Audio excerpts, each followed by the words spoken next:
نحمد ونصلي على رسول الكريم اما بعد فاعوذ باللہ من الشیطان الرجیم بسم اللہ الرحمن الرحیم۔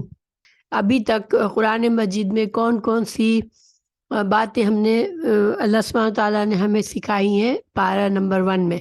یہ پارہ 1 میں ہم نے کیا سیکھا سو فار؟ ٹھیک ہے، پارہ 1 میں سب سے پہلے ہم نے کون سی سورہ پڑھی؟ پارہ 1 میں سورہ فاتحہ۔ اللہ سبحانہ تعالیٰ نے قرآن کا آغاز سورہ فاتحہ سے کیا، اور سورہ فاتحہ کو کس میں ہمیں کیا ہے؟ سورہ فاتحہ ہم ایک لفظ میں اگر ہم کہیں کہ سورہ فاتحہ کیا ہے، سورہ فاتحہ ایک دعا ہے۔ ٹھیک ہے، ایک دعا ہے۔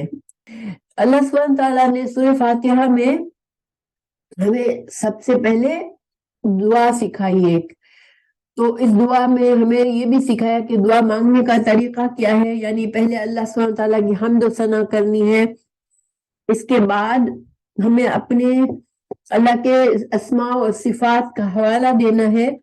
جیسے جب ہم نے الحمدللہ پڑھی تو ہم نے اللہ کی تعریف کی، اللہ کی ثنا کی۔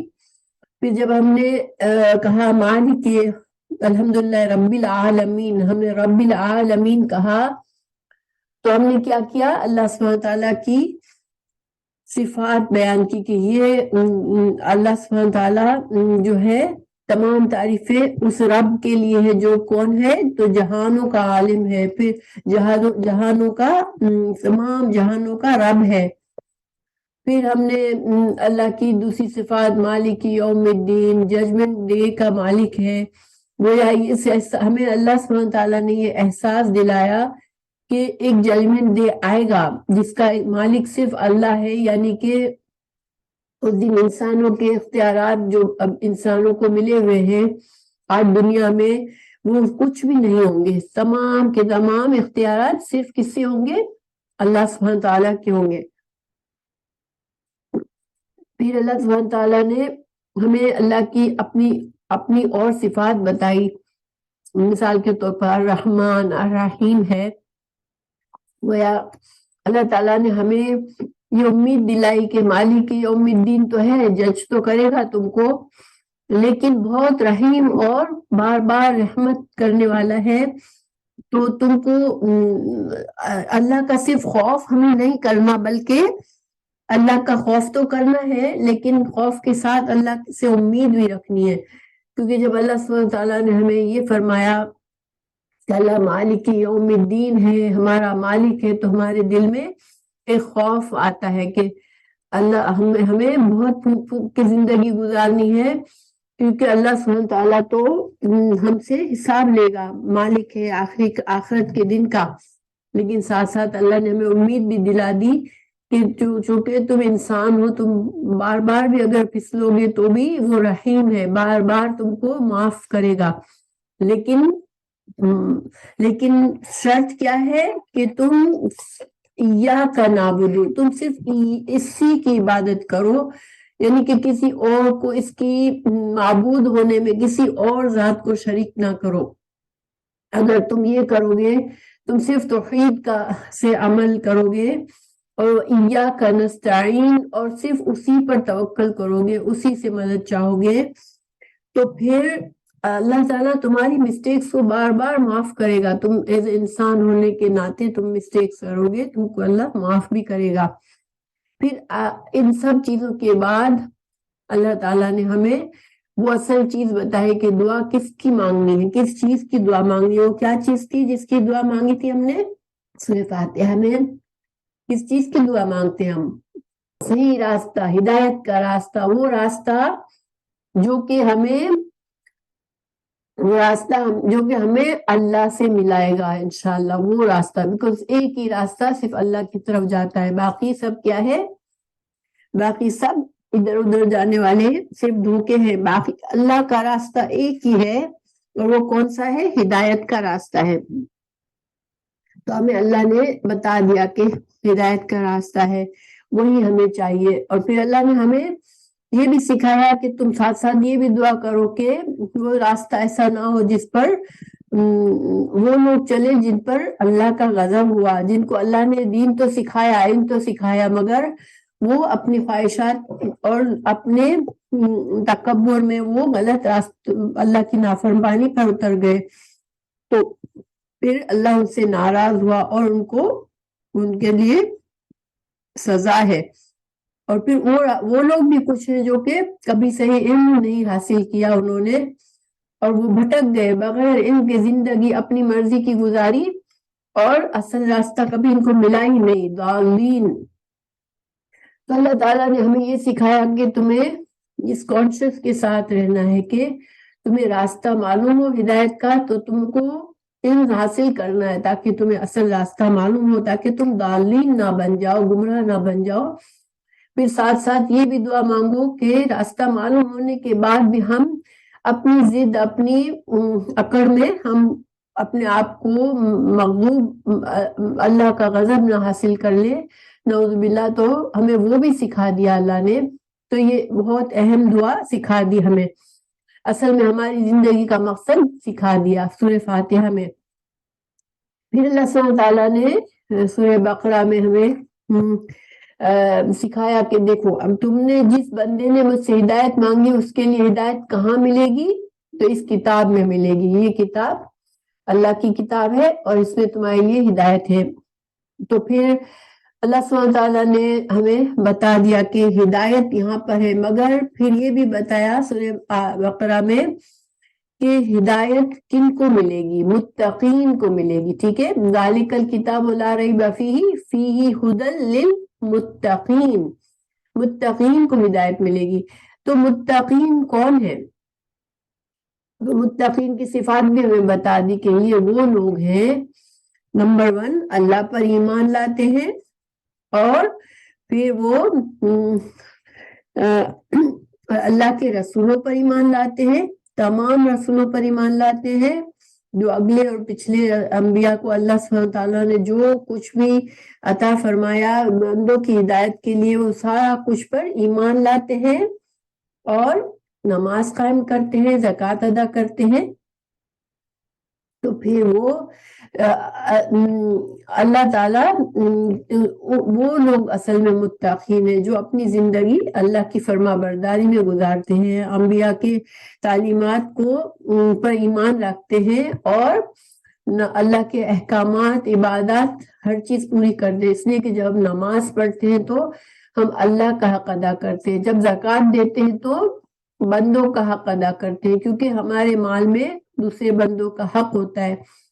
تو گویا اللہ نے ہمیں یہ سکھایا کہ متقی وہ ہوتا ہے جو کہ نہ صرف یہ کہ اللہ پر ایمان کامل رکھتا ہے، غیب پر ایمان رکھتا ہے، اللہ کی غیب میں تمام چیزیں آ گئی، اللہ کی ذات، اللہ کے فرشتے، اللہ کی کتابیں، اللہ کے انبیاء کرام، تو آخرت، قیامت کا دن، اور جنت اور جہنم، ساری چیزیں آ گئی۔ تو گویا جو بندہ ان چیزوں پر ایمان رکھے گا، پھر اس کے بعد انبیاء کی تعلیمات پر عمل کرے گا، اور پھر اللہ کے حقوق ادا کرے گا، نماز یعنی اللہ کی عبادات کر کے اللہ کے حقوق ادا کرے گا، اللہ کی فرما برداری کرے گا، اور زکوٰۃ یعنی کہ لوگوں کا اپنے مال سے لوگوں کا حق ادا کرے گا، اور خود کو بھی پاک صاف رکھے گا۔ زکوٰۃ میں دونوں معنی آ جاتے ہیں، اپنے اندر کا تزکیہ اور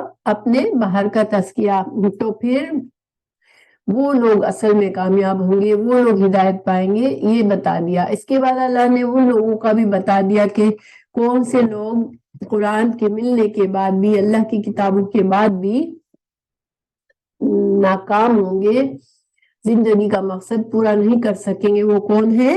جو کہ سمجھ جاتے ہیں کہ یہ اللہ کی کتاب ہے، اور لیکن کیا، وہ اللہ اپنی ضد، اپنی خواہشات میں زندگی گزار دیتے ہیں اور اس حق کا انکار کر دیتے ہیں، تو ان کے دلوں پر بھی مہر لگ جاتی ہے، اور وہ پھر ہدایت نہیں پاتے، وہ اس راستے کو ہی نہیں پاتے جس کے ذریعے منزل ملے گی۔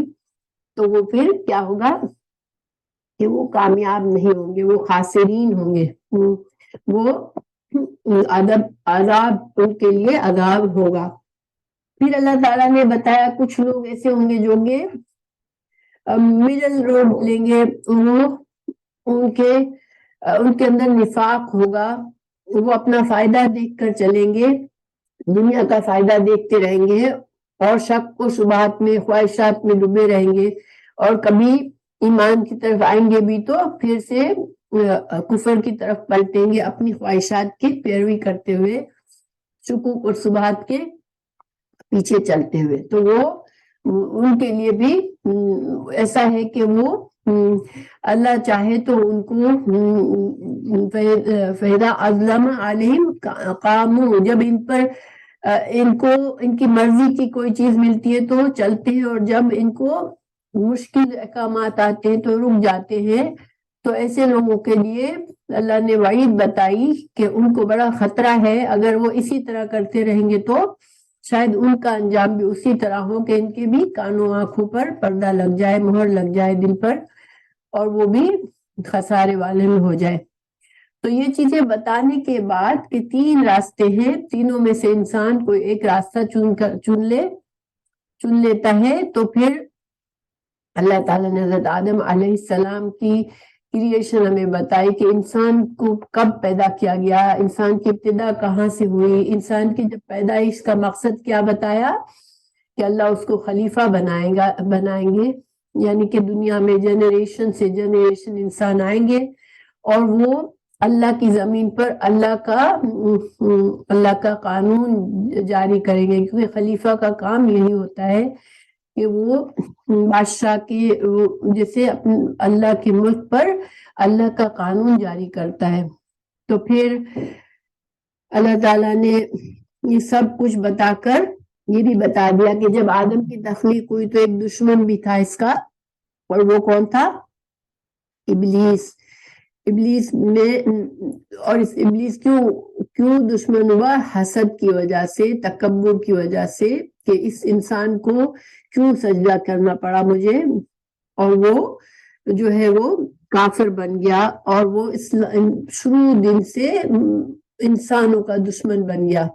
پھر اس کے بعد اللہ تعالیٰ نے گویا ہمیں اللہ نے یہ سب کچھ بتا کر کیا بتایا کہ زندگی کا مقصد کیا تھا، اور زندگی کا مقصد پورا کرنے میں خطرات کیا ہے، ٹھیک ہے، ہمارے لیے کہ ہمارا ایک سب سے بڑا دشمن بھی ہے، اور پھر انسان کے اندر بھولنے کی عادت ہے کہ حضرت آدم علیہ السلام بھول گئے، حالانکہ اللہ نے حکم دیا تھا کہ یہ درخت سے نہیں کھانا، لیکن وہ بھول گئے اور وہ شیطان کی باتوں میں آ گئے۔ تو گویا ہمیں بتا دیا گیا کہ تمہارے مقصد پورا کرنے میں تمہاری خواہشات، تمہاری دل کی کمزوریاں اور تمہارا بھولنا تم کو بار بار ہٹائے گا اپنے مقصد سے، اور تمہارا دشمن اس سے فائدہ اٹھائے گا، تو تم اس سے بچ کر رہنا، ٹھیک ہے۔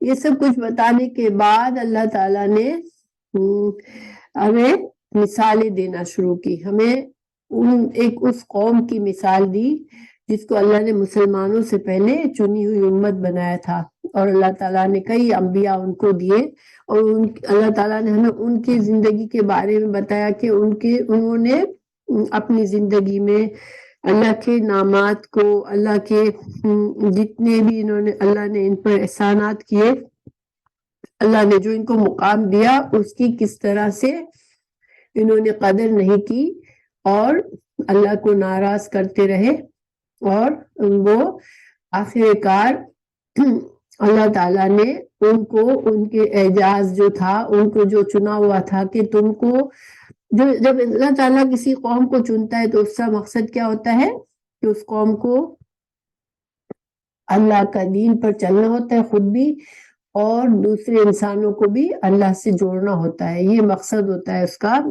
تو پھر اللہ سبحانہ تعالیٰ نے ہمیں ان کی ساری خرابیاں، کمزوریاں بتائی اور ہمیں سمجھایا کہ تمہیں یہ نہیں کرنا، اور ساتھ ساتھ وہ اہل کتاب کے جو لوگ آپ صلی اللہ علیہ وسلم کے زمانے میں تھے ان کو بھی ایک طرح سے دعوت دین دی کہ تم بھی اب اپنے باپ دادا کے قدم پر نہیں چلو، اور تم اب اس نبی صلی اللہ علیہ وسلم پر ایمان لے آؤ۔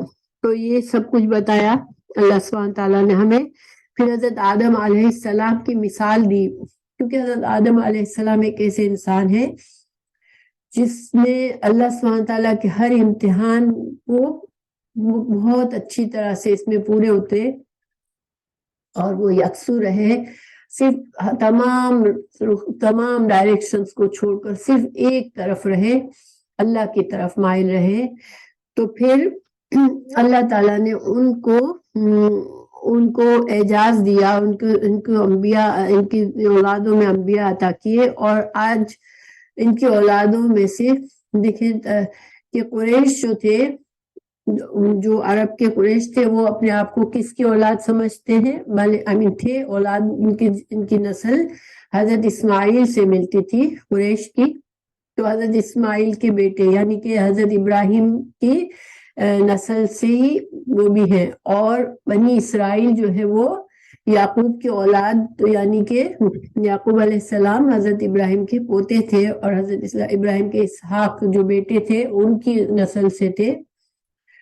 تو گویا اللہ سبحانہ تعالیٰ نے حضرت ابراہیم کی مثال دے کے مشرکین کو اور اہل کتاب کو سب کو سمجھایا کہ تم جس انسان کی طرف فخر سے اپنی نسبت ہونے پر فخر کرتے ہو کہ ہم تو اللہ کے اس خلیل کے اولاد میں سے ہیں، تو یہ اللہ کا نبی کیسا تھا؟ وہ یکسو تھا اور وہ توحید کا علم بردار تھا.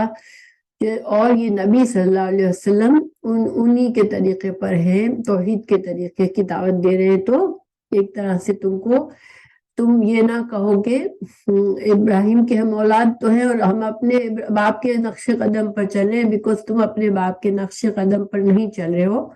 تو تمہیں یہ جو اب نبی آیا اس کے پیچھے چلنا ہے، اس لیے کہ یہ صحیح معنوں میں حضرت ابراہیم کے دین پر ہے. تو یہ سب کچھ ہمیں اللہ تعالیٰ نے پہلے پارے میں بتایا. اور آپ کو پتہ ہے کہ پہلے پارے کے آخر میں اللہ تعالیٰ نے پھر ایک آیت ہم نے پڑھی تھی کہ ہم کو مسلمانوں کو اللہ تعالیٰ نے حکم دیا، قولوا آمنا باللہ وما انزل الینا وما انزل الی ابراہیم اسحاق ویعقوب والاسباط وما اوتی موسیٰ وعیسیٰ وما اوتی النبیون من ربہم لا نفرق بین احدہم. یعنی ہم کسی نبی کے درمیان فرق نہیں کرتے، ہم اللہ کے تمام انبیاء پر ایمان لاتے ہیں. مسلمانوں کو کیا حکم دے دیا کہ تمہیں اللہ کے کسی نبی کا انکار نہیں کرنا، سب پر ایمان لانا ہے. تو یہ یہاں تک ہمیں سارا کچھ بتا دیا. اب جو ہے اس بارے میں آج میں نے اپنی ریکارڈنگ بھی آن نہیں کی، سوری، سارا خلاصہ مس ہو گیا.